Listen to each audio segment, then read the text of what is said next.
Welcome to the Amazing Authorities Podcast, where game changers, visionaries, and category leaders share how they built their brands, platforms, and global influence.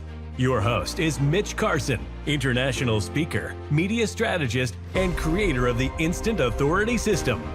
If you're ready to learn from those who've done it and want to become the go-to expert in your space, you're in the right place.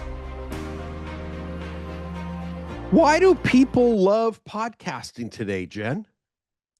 It depends on which side of the microphone you're on how much you love podcasting today. So I'll tell you a little secret. Sure. I'm a podcaster who doesn't listen to very many podcasts on my own. The podcasts I listen to and the podcasts I love are my clients' podcasts when I'm working with them, and I'll listen to what they're working on. So when I first started podcasting, when I became a listener, it wasn't until much later after I started podcasting and I realized I need to get on other shows. I need to guest on shows. So I'm the girl who was afraid of the RSS feed. You know that little symbol with the lines on it? So, oh my gosh, if I click that, my computer, it might blow up. I don't want that.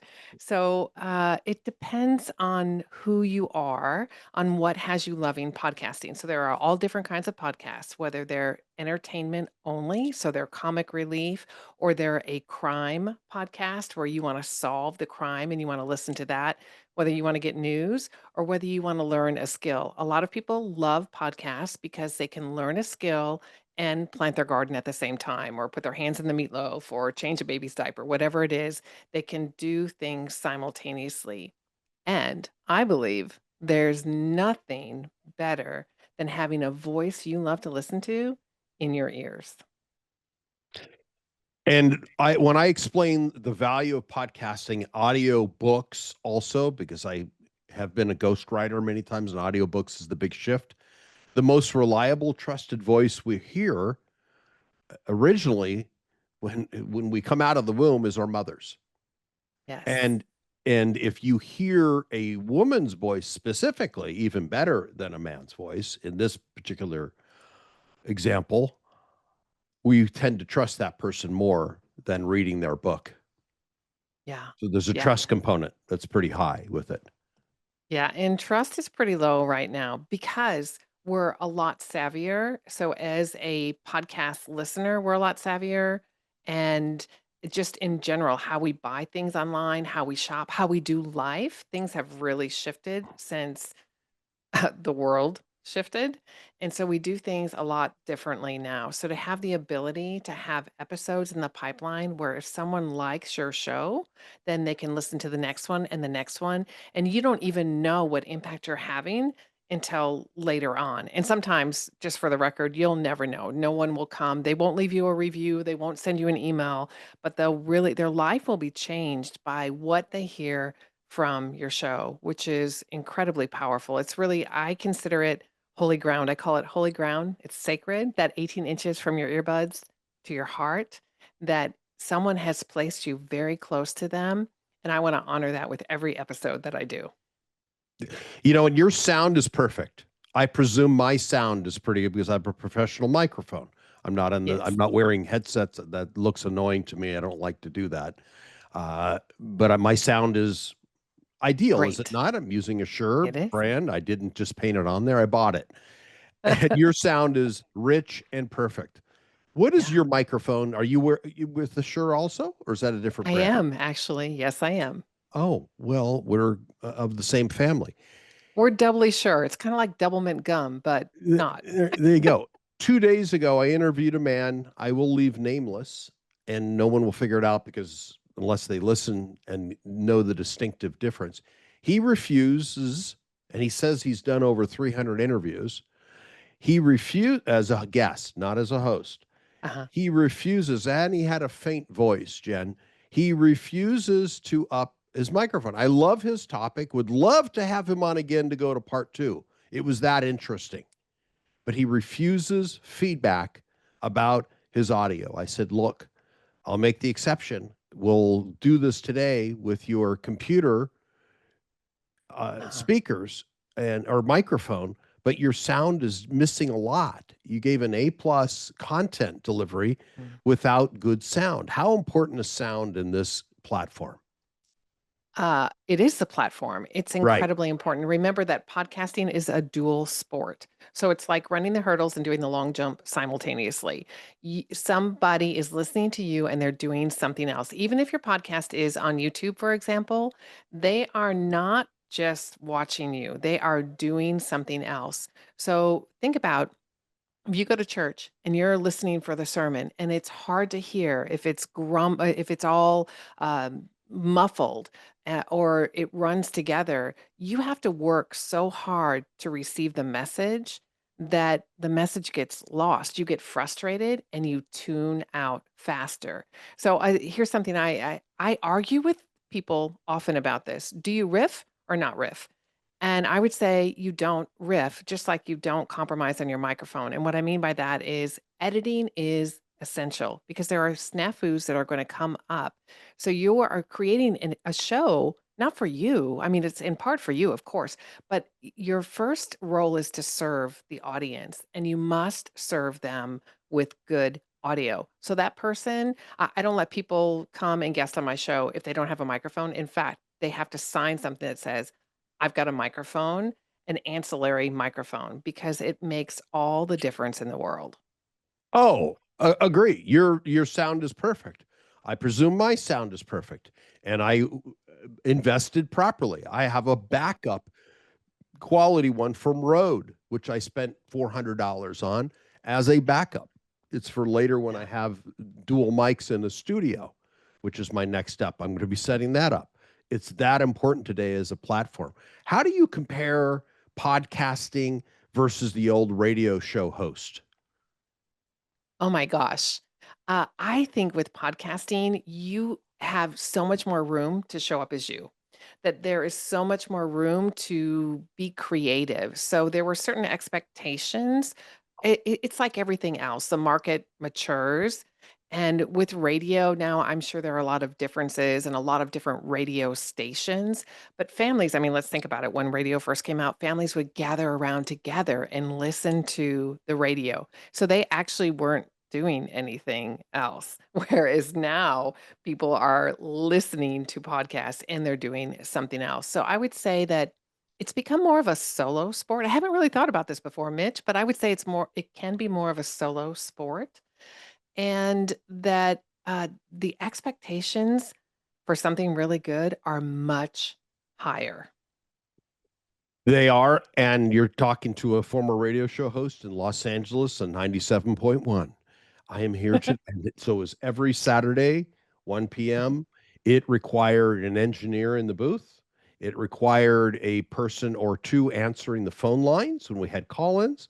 We had 4 microphones around an island where I was the host. I had a client. I had an expert would come in and somebody for color that would also come in. So we had 4 people per show who were speaking. I never soloed, never Yeah. in that Yeah. arena. So, yes, some people solo, and that works. Each format's different, and each audience tunes in. So, talk to me about soloing versus co hosting in the podcast arena. If you want to co-host, you better be good. As in, there must be chemistry between you and your co-host, and you and your co-host must have a mutual understanding of what the business purpose is of your show. And you must design your episodes with the listener in mind. So the first takeaway needs to be what is in it, talking about radio stations, WIIFM, what's in it for me? What is in it Mm-hmm. for your audience? What is it that you want them to take away? And I asked you that question before we started. It's Mm-hmm. so important to begin with knowing what it is that what gap we're filling. So, what unique area are we responding to that is going to engage people? So, co hosts must be on the same page. And they also need, it's funny, I did an episode about this not too long ago where I was sharing the importance of who does what. So, do you know who's going to do the lead in? Do you know how you're going to hand off questions? What happens if you have another guest? What happens if you have a snafu? Who's going to close it? What's going to be the call to action? When are you going to give the calls to action? So it actually requires more planning, or more coordination, you could say, because for me, I'm coordinating with me and I know what's going to happen. And when you bring a guest on, so for you, there's a little bit of risk involved. How are they going to show up? What are they going to do? Because we're not, even though we are kind of sort of maybe co-hosting, we're not co-hosts in it week after week, but there needs to be some chemistry ahead of time, which is why I recommend that when you have guests on, that you meet them ahead of time. Now, you and I did that. We had a pre-interview when you came on my show and interviewed for my show, and then we did the interview. So by the time you came on, we already knew each other. So all that weird stuff was out of the way. Like, oh, do we even want to be here? We already decided mutually we wanted to be here and show up together. So there's more coordination for co-hosting than it is if you fly solo. Yes, I would agree. And we did a pre-interview before you interviewed me. I do remember that. Yes. That's Yeah, we did. your strategy. There are others that I've paid to be as a guest because that Mhm. was I wanted to see what they were doing, looking at different ways to monetize being a host. Because I was a guest on 69 shows before I started my own podcast. Yeah. I Yeah. wanted to understand that arena. I had been behind the mic so long as a TV show host and as a radio show host. I wanted to feel like, okay, I'm Omega. Let me see what it's like to Yeah. be the one being interviewed. Now, I've been interviewed before many, many times, yet not in the podcast arena. So I wanted to Yeah. experience that. How important is it, do you think, to have that first pre interview versus just jumping right in? Because the paid shows typically they want to just jump right in because it's a volume game for them. Okay, if you wanna jump right in, you better know your stuff. You better know exactly what it is that you wanna talk about, and not only your stuff, you need to know their stuff too. So you need to be looking at their episodes, you need to say, "Okay, they talk about this and this and this and this, so I'm talking about this." If it's the same thing, I've gotta flip a title, I've gotta come up with some different strategy to say, "Oh, okay, I'm gonna talk about it in this way," because if you're on the treadmill there where they're that's where they're just turning you in and out, then you really have to work hard to earn their interest as well, because they don't even know if they like you. They just know you're the next one on the booking, so you need to work in different ways. So that's where I would also recommend that you find them on the socials, you find out everything that you can about them, and you start commenting, create some sort of opportunity to get to know them. Maybe you know somebody who knows them, maybe you can have some sort of pre-introduction, anything that you can do in that way to foster that collaboration before you ever enter into the studio is a great strategy. But if you can't and you're paying, then just be ready. Be ready. And that means, so I've listened to a few of your episodes. So I know how you roll. I know how you open. I know how you close. I know how you interview your guests because I've listened. So if you really want to do that, then make sure that you've done it. So there's that strategy. For me, I definitely recommend a pre interview because we may not be a good fit. So when somebody comes on, I'll say, "Is it okay if I give you an overview of what to expect during our time together?" No one has said no yet. You didn't say no. Thanks for not saying no, Mitch. I appreciate that. Of course No not. one says no. Yeah, because they wanna yeah, absolutely. Tell me. And then I say, "We're here because we're deciding whether or not we're a good fit to record an episode." And then I answer any questions that they might have about what will come up. And I know by the interaction whether or not we're a good fit. I'm a high energy person, and my audience I want high energy for my audience, and I want someone who's interesting. Educational, sure, but also able to entertain. It's really important that there's some sort of chemistry there. So I do definitely recommend a pre-interview. Unless it's someone that you already know, there's some collaboration that you've done already. So there are several people I've met at networking events that I say, "Okay, we're just gonna skip. I definitely Right. wanna go Right. here." Yeah. That And was then the pre before interview. yeah, exactly. Exactly. We both said yes, and we know so definitely I strongly, strongly recommend it. It'll make for a better show. Okay. Well, I, I agree because then there's some familiarity. I Mhm. guessed it a lot before I started my own show. Do you recommend people who are getting into the arena? Well, I'm going to ask a two-pronged question. To Okay. become a guest for me was the avenue I wanted to go down because I had so much experience as a host in Yeah. television and radio. For somebody who's brand new, is enamored by this, that may be in my age bracket as a senior citizen, do you Mhm. recommend this person, albeit man or woman, doesn't matter, Yeah. guest first, or should they jump right in into creating their own podcast?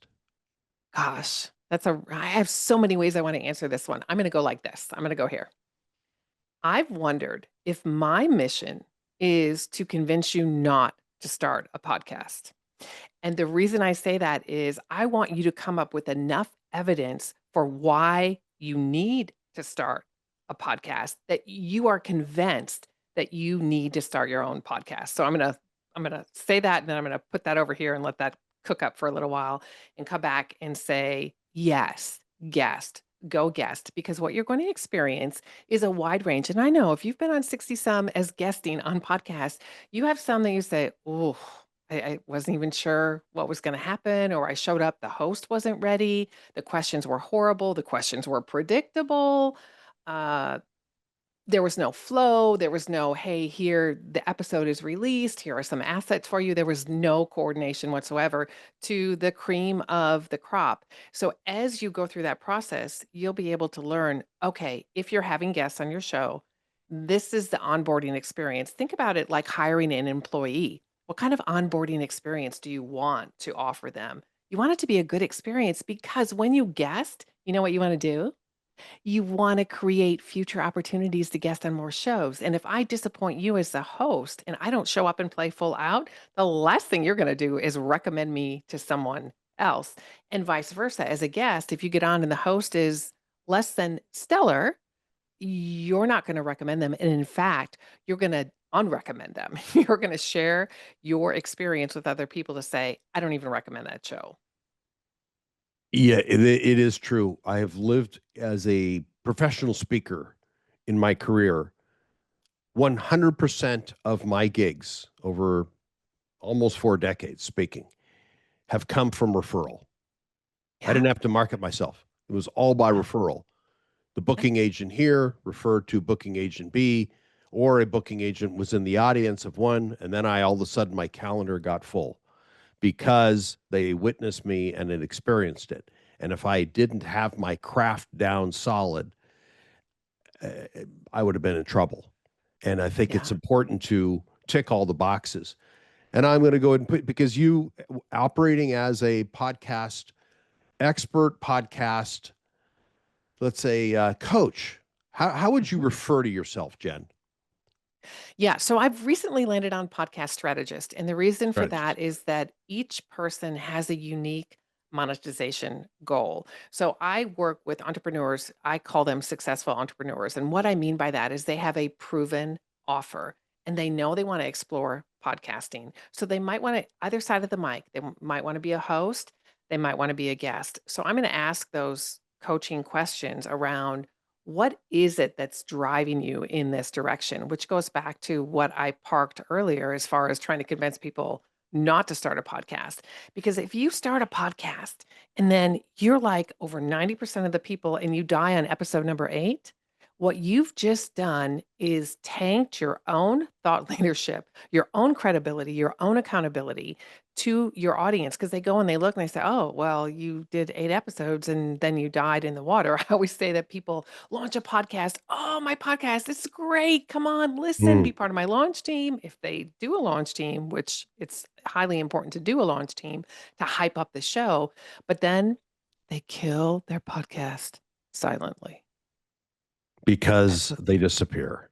as they disappear. What a waste. Is 8 the magic number? Right now it is, yeah. So there's a monthly report that comes out that identifies the number before people drop off. Sometimes it's 6. 6 episodes, 6 weeks, and then they're gone. Wow. And what is the magic number that you've seen where people all of a sudden, okay, I'm committed. I like this. It's working for me. 100. So figure that. Let's do a little bit of math here. No calculator 2 years at one a required. week. 2 years. Yep. 2 years at 1 a week. Yeah, that's when a lot of people begin to see traction. Now, that doesn't mean that you can't make money ahead of time, that you have to wait. That's not what that means at all. But really, the traction, the confidence, there is such a thing. I wondered about this, but there is such a thing as finding your podcasting voice. And that only comes, you got to use it. You got to use it to figure out how do you want to sound? How do you want to show up? And a lot of people, even when they're expert speakers, when they start podcasting and they listen back, they don't like what they hear. I'm like, oh, do I really sound like that? So you have to learn. I love my voice. I used to not love my voice. I love my voice now. And I know that that is part of my success as a podcaster because I am confident in how I show up. I know, and I don't think, oh, I got to do this or that. I don't think that. I just show up. Time to record a podcast. I'm going to record a podcast. And I show up on a podcast very similarly to how you're going to find me in person. And that is critical to your success, that your authenticity must shine through on every episode, hosting or guesting, or when people see you live. Is consistency important? And I'm going to give a little more context here. Yeah. Okay. You're dressed like you could go out to a chamber mixer. You're wearing a dress, it looks like. You've got earrings. Your hair is nice. And in Thank you. contrast, I was born with a suit on, a Brooks Brothers suit. Uh-huh. I have been urged by younger people and some friends to relax, to take the tie off and relax. How important is image as a host or a guest? I believe image is important and you need to show up for the audience that you serve. I serve successful entrepreneurs. I'm Mm-hmm. not going to show up in a sweatsuit. I'm going to show Okay. up looking professional. I'm going to show up with my brand. So if your brand is, what is that? Where's Waldo? And these red and white stripes. If that's your brand, show up in red and white stripes, but show up aligned with your brand, that how people see you, that's how they're going to see you. That's how they're going to interact with you. So I'm showing up on brand. Got it. Got it. So as a guest or a podcast host, all right, Yes. I'm going to put myself in the fire. How do I look? I think you look great. I've been looking forward to connecting with you. I think you look great. No, we had a great interview before. In terms Yeah. of the whole environment, does this warrant? I'm gonna ask for a quick feedback as a Oh, yeah. host today because I was your guest some months Yeah. ago. I don't remember exactly when we Yeah. interviewed, but I remember your rich voice, and I'm Mhm. experiencing it again today, and that Mhm. matters, especially in an audio platform. But now Mhm. we're, let's say, multi-platform. Yes. We're a podcast host. It's not just an audio platform. YouTube, the Y word is important, where people are going to look at us and see us visually, and then people are also live casting today. Mhm. Talk to me Yeah. about those platforms, if you will. Yes. So I'm going to say this with all the love in the world. I would consider modifying your background Okay. to create something of interest. So whenever you're setting up your background, you see how you can't see the edge of my picture. You don't know where it ends. Yep. And what that does for your mind is you want to finish it. So you automatically finish it. So if you saw half a lamp, your mind would fill it in. You see stuff, you're curious about what's behind them. So there's a podcaster, he's a guitarist as well. So he's got all his guitars in the back. It's very interesting. So whatever you're interested in, you can use your background to reveal some of that so that people learn a little bit more about you. So for me, now I warned my husband when we were dating, I said, just for the record, I like pretty things. Okay. Mm, I mm. like pretty things. So what's behind me, I consider that pretty. So I want to be surrounded by beauty. So that's part of my brand as well. It goes back to your brand too. How do you want to show up? So some people really they want the whole podcast vibe, the on air behind them, something like Right. that. So for Right. you, speaking, you might have images of when you were on stages behind you, but have something it's got a little bit of interest where people are trying to complete whatever it is that's behind you. And now I just went to a blurred background. Yeah, no, no, no. Okay, absolutely not. I And here's agree. I just wanted to hear that. Yes. absolutely not. Okay, no blur, no blur. Just like no computer microphone. Here's why. People need to know that you're the real deal. So this is not 2020 Zoom green screens anymore. Okay. 2020 is over. Praise God it's over. Do not green screen. Be real. Create the setup. If you want to be a podcaster, then get the right things. Don't over worry about what you need, but make your space look welcoming and have it be on brand. So if you want your brand logo behind you or whatever it is that makes sense to you. I used to have all my certificates behind me because I love certificates because I want to excel in everything, even though I know that's not possible. But I didn't really like the vibe. It wasn't me. It took away from, I want to show up with energy and I want to show up with fun and passion. And people have ideas about people with all those certificates behind them. And I'm a recovered certified public accountant now, so I don't need all those things behind me. But you see, I do have one. I do have one.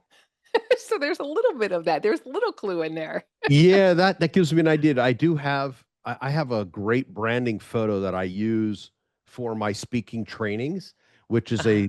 a snapshot of the crowd in Tokyo, 6,000 people standing up, applauding me, and they're smiling. Yeah. And that has sold as a static ad much more. That's my control, has sold much more than any other ad I've run when I need to fill my events. Yeah. Alternatively, I have a full page editorial in the Manila Times, which shows me and talking about the speaking business. When I got interviewed there, it was front page business section, and they still Uh-huh. use newspapers in the Philippines. So this was about 7 years ago. I thought about placing those. I'm in a new place now, so it's interesting. Yeah. So I think I know what I need to do based on your response, and I agree. I'm not a big green screen fan. I Yeah. worked with green screens a lot when I was in studio, and it's necessary in that arena because Yeah, they're that's a different environment now yeah. than what this is right here. So, would it be okay if I asked you a couple questions? Sure, go ahead. What is the business purpose of your podcast? Oh, to move people into one of my back end trainings, either learn how to speak and make money, which I know very, very well. I'm not interested in people that just want to go to Toastmasters. That's grade school. I'm interested in people that want to make money with it. That's one. Number two is getting people on television. If they are of the level and age to appreciate the value of network television, I'm a show host on NBC's Channel 3 in Las Vegas. It's a Mhm. local market to get people on television. I know the producers of all the networks, so I can guarantee people to get on TV. It tends to lean more towards the mature audience of 50 plus because they Mhm. appreciate the value and understand that television is the highest credibility marker out there, more so Yeah. than unless you're on Joe Rogan's podcast. I would say there are Yeah. exceptions in the podcast Sure. arena of prestige, but very few qualify for that level of sale. So I have those two upsells that I offer when appropriate. My Okay. interview yes or last night I did an interview with a man and he was about 55. He's booked. He's investing the $10,000 it takes for me because I work as a publicist for people who understand the value. I don't sell them. Here's what it is. I guarantee an output. I guarantee an outcome Yeah. versus publicists typically work on a retainer of 6 to 10,000 a month and we might get you some exposure, and it's usually Yeah. contract 3 to 6 months. So my differentiator is I guarantee it, and it's all done in 2 days. Yeah. So things like that. I want to touch on the Joe Rogan podcast that you Yeah, mentioned. So if you are on a big name podcast that you know your audience would recognize, yeah. then I would definitely think about having some sort of image like that in the background. So who that would speak to your audience. So think about this. Remember again, on brand. So think about your brand and think about what message you want to convey. And then some of for you personally, Mitch, some of those images that you mentioned about being on stage and people looking up at you. Sure, some of that. And then if you were to play an instrument, you might have an instrument in the back, or if you had a passion for big dogs, you might have some sort of image of a big dog in the back, but something that personalizes your space because people want to know that you're a real person. They want to Mm. know you're the real deal. So that's again, I have we said this? Let me emphasize this. No green screens, be authentic, build trust, have a good microphone so people don't need to work hard to hear you so that they can enjoy and learn from what it is that you're saying. Okay, that's good. All right, same question. What's your goal when you are acting as a host? Yeah, every time it's the same. The first one is to show up and serve my audience well. And that is taking it into consideration for this one episode. What is the one thing I want them to take away? Just one. What's the Uh, one thing I want them to take I away? love that. Yeah. Love that, And Jen. and then what is the business purpose of this episode? So, for example, I have done a couple of boot camps prior to us recording this episode. So there were some episodes that I wanted people to enroll in the boot camp. And then when they came to the boot camp, then I would make an offer in the boot camp. There are some episodes where I want them to come to a masterclass. Right now, I'm inviting people to join me inside the virtual podcast school. So I've started a school. It's a free community where you can come inside. And I say it's a place where podcast hosts and guests train to podcast and make money so you can monetize every episode. So the goal is to build my business with my podcast. So it demonstrates my thought leadership. It demonstrates my consistency. I'm nearing 300 episodes, so I've been at this for a while. And it demonstrates my knowledge of what's happening in the market. That when people respond to emails that I send out, when they're on my email list, and it doesn't matter if it has to do with the podcast or not, and they respond, that's great market research. That's timely. That helps me know, oh my gosh, Jen, this episode really hit. I really appreciate it. Or I have this question. What do I do next? So there's always a business purpose. The overarching is to grow my business as a podcast coach, but each episode has a specific business purpose that lines up with my goals that I've set ahead of time. This is why I podcast because it fits into my business plan. This is why I say I'm on a mission maybe to convince people not to launch a podcast because they just say, "Oh, I'm going to start a podcast." And if I build it, they'll come. Well, I mean, and if they do, here's the thing. Let's just say I'm going to give you the benefit of the doubt. They'll come. But if they listen and it sucks, They'll they'll never leave. come back. Yeah. They'll never ever come back. So if there's not an intentional, this is the purpose, this is why I'm inviting you to come and listen to me, then they're not going to stay. And if there's not a business reason for me to do this, then what am I doing? Why am I not doing something else that grows my business? Because I have personal reasons for my business and I have professional reasons for my business. So there's always underlying whys and things that drive us. But at its very basic level, I want to grow my business because money is a tool. So the more income I can earn, the more, not income, profit, the more profit I earn, then the more I can pursue my God-given calling. And that's what I want to do. So podcasting, I say podcasting is cover for preaching the gospel. For me, I do say that, but podcasting is a great way for me to influence other people to draw deep from within them and share their expertise on either side of the microphone because people need to hear what they have healed from. I know the last time we got together, you were sharing that you've been alcohol free for, gosh, I don't even remember how many decades. A long time now, right? Next week will be 41 years. Yeah, I knew it was a long time, 41 years. And part of your great story to share is the crash and burn where you really struggled. And when you share that story, you give people hope. That's what your voice does. Your voice gives people hope. Well, if he did it and he experienced all of this, maybe I can do it too. Maybe I can. Yes. And I no longer hide it. And I'm Yeah. very open about I've done many podcasts where I was the guest where people were talking about addiction or recovery. And I do that very openly. There is no monetary goal when I provide Mhm. my guest experience with that because it's a mission in life for me to help people who have suffered from the same. You mentioned your mission, I think you said was share the gospel. Is that correct? Yeah. Yeah. Okay. See, that's important to you. Yeah. And mine is to share the recovery process for people who have Yeah. suffered alcoholism. Very similar, yes, dissimilar in terms of what the numerator is, but our denominator is the same. Yeah. Yeah, and if you have the gumption to do that, then the question becomes, well, what else do you have the gumption to do? So there's really a credibility piece there that it makes you human. Like you're not so people think about that. Think about when you met a movie star, how that was such a big deal. And I get that at times. I get when people come on a call with me, they're like, Jen, I feel like I know you. And there's a little bit of awe and wonder. And I think, I don't know who you are. I love that you're here, but I don't know you. And I have to remind myself, oh, they've been listening to me. So they actually do know me because part of what I'm about in my inner core comes out in Mm. every episode. So they do know me. So it's a fascinating and it's fascinating to me how powerful one Shure microphone is. Got it. Oh, no, I agree. How can people monetize their shows effectively?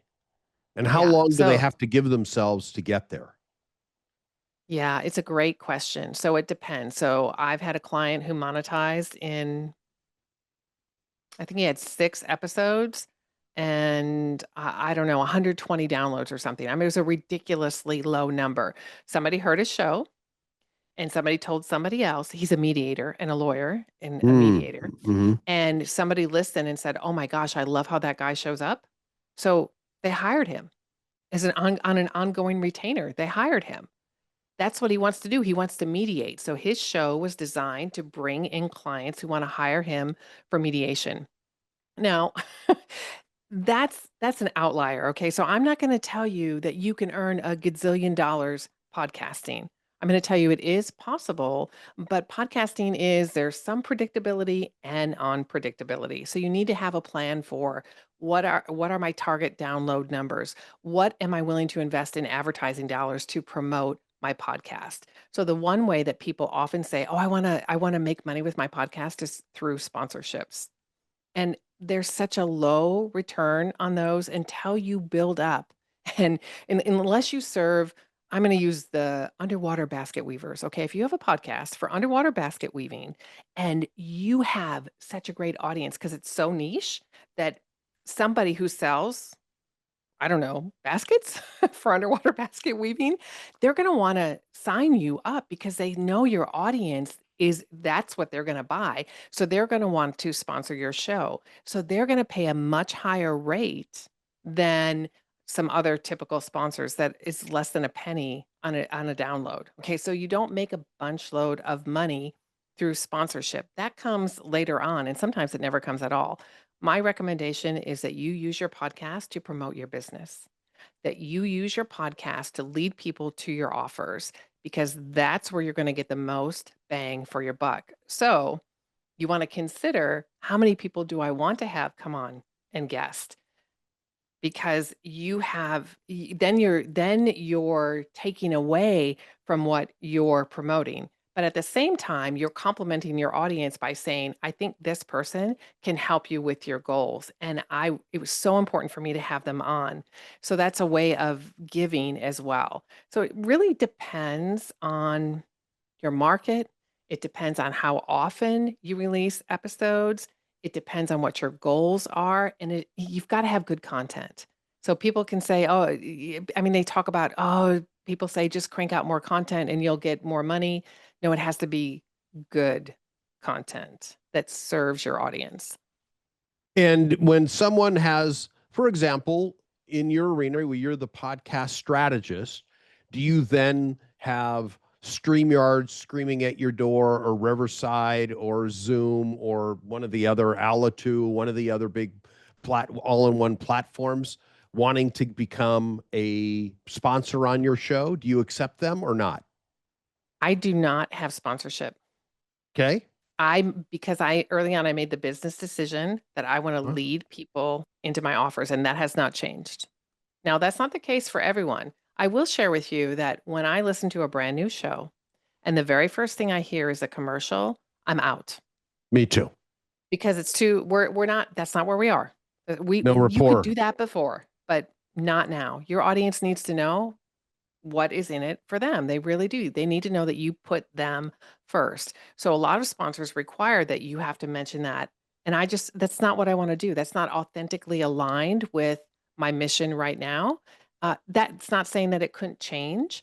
And this is why we need to not constantly, but regularly enough evaluate our goals. And is our podcast doing what we expected it to do? How can we grow? Are we growing at the rate that we want to grow? How can we use this to monetize, to make money? So there are a lot of different ways that you can make money. It just takes time. So if you're not willing to create 100 episodes, don't start a show. Don't start a show. Go guest. Share your expertise as a guest. And then if you get bit by the podcast bug, then do 100 episodes. Stick around long enough that people can find you and that you can find how you roll on a podcast. Because this medium, it's growing. 619 million listeners are projected for 2026, and it's continually growing. So podcasting has now made it mainstream, as in more than 50% in the US, more than 50% of households listen to podcasts. That's huge. And the small number of people or the small number of podcasts that podcast consistently, you can have a piece of the pie when you're willing to show up and when you're clear on what the purpose is of your show, both for your business and for your audience. Charge or free to be a host? As a I guest, don't. do Oh, guests pay to be oh, to be on your show or not? no, no, no. I don't know that I would do that in the future. I don't want to do that. I don't want to do that right now. That could change. Okay, in order to be on my TV show, you got to pay Uh-huh. because there are serious editing costs. My editing costs are way over $1,000. I've got Yeah. studio time, et cetera, et cetera. There are truly costs associated with it, and I'm not in the charity business. So Yes. I'm quite transparent. It's a pay to play to be on TV with Mitch. To Uh-huh. be on a podcast, others have embraced that same mindset. They just don't charge what I charge because their costs aren't associated, but they claim editing costs. I mean, there's a well-known podcaster. His name is Adam Torres.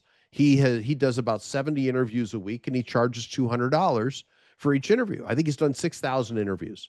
It's He a lot boasts. of interviews. Yeah, and he's been at it 9 years. I Uh-huh. listen to him. He's got a good voice. He's good at rapport building, and he says this is not a pay to play. So he's taking away the first consideration. He says this is truly to cover the cost of production, and then he Yeah. just goes on, book a call now, boom, and he sells. He's booked out 8 weeks, so he Yeah. charges.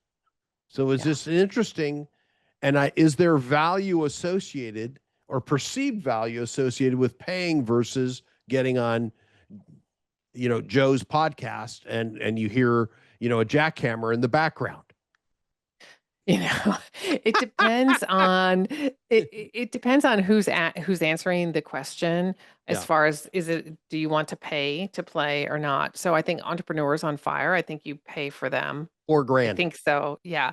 And you have to decide, do I want to reach that audience? And there's value in that. So to me, that would be part of your marketing budget. I would consider that a marketing budget. And I also would consider it a great opportunity to get in front of someone who knows so many other people who might be able to help you do the thing that you want to do. But I would go back to the beginning of this episode where I shared that you need to work to get to know your host and not just know about him or her, but know them. Any opportunity you can find where you can have even just a voice introduction over Facebook Messenger or something like that, that you know so and so who knows so and so, that you can get some sort of warm introduction. So when you go on the show, it feels like there's more to it than just never having met this person before. So getting on Entrepreneur on Fire is a pay to play. I mean, that's real Hmm. simple. And I Yeah. know several people who've gone, they're first time authors, and they say, I want to get on his show to sell a ton of books. They end up selling 4 to 6 books if Uh-huh. they're lucky. It's not designed for that.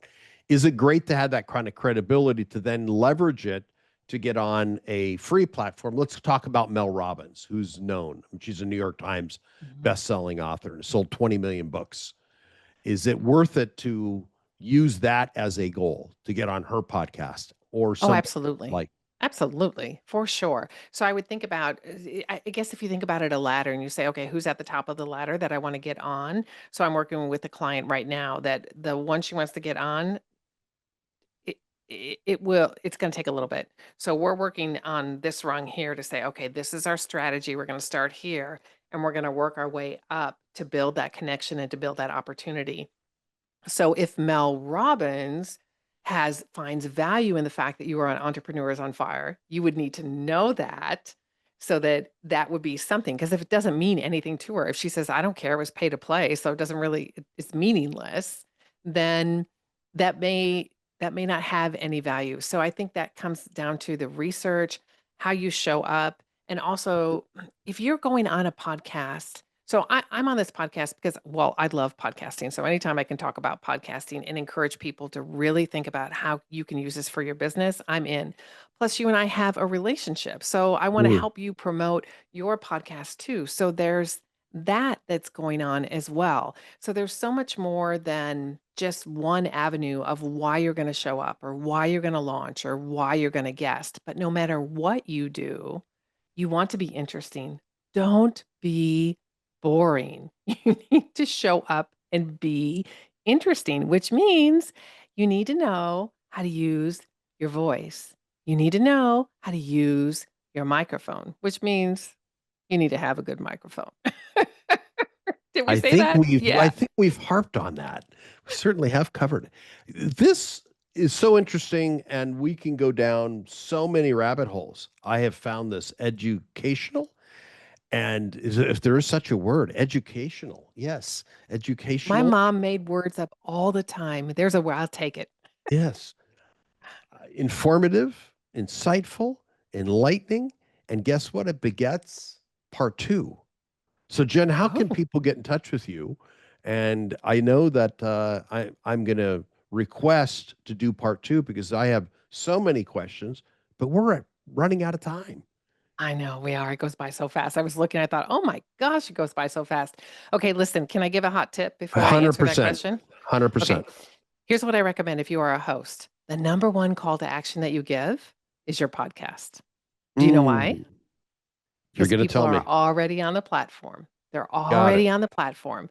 So if you say, hey, go to my LinkedIn, go to my Instagram, go to blah, blah, blah, blah, blah. Well, too many options. My hands are in the meatloaf. What? No, I'm not going to do that. So only one call to action. So I know that we did some pre-work and I gave you one call to action, but I'm going to shake it up on you. And I'm not giving that call to action because I just told you the number one recommendation, the number one call to action to give when you're a host is your podcast. So if you want to know more about how to podcast and monetize every episode on either side of the microphone, then find me in your podcasting app. Simplify Podcasting. I'm Jen Rogers, Rogers, no D. I am not married to a famous football player, so there's no D in my last name. Jen Rogers, Simplify Podcasting. I love it. Well, Jen, you've been a great guest. You were a terrific host when I was on the other side, but we're surely together because you're sure, I'm Surely. sure. And we are going to do this again. It's been a real pleasure. And thank you for your time today. Thanks so much. What a treat. Thanks for tuning in to the Amazing Authorities Podcast. If today's episode inspired you, take a moment to subscribe, rate, and leave a review. It helps more experts like you rise to the top. For behind-the-scenes access and free resources to boost your authority, head to mitchcarson.com. Until next time, stay amazing.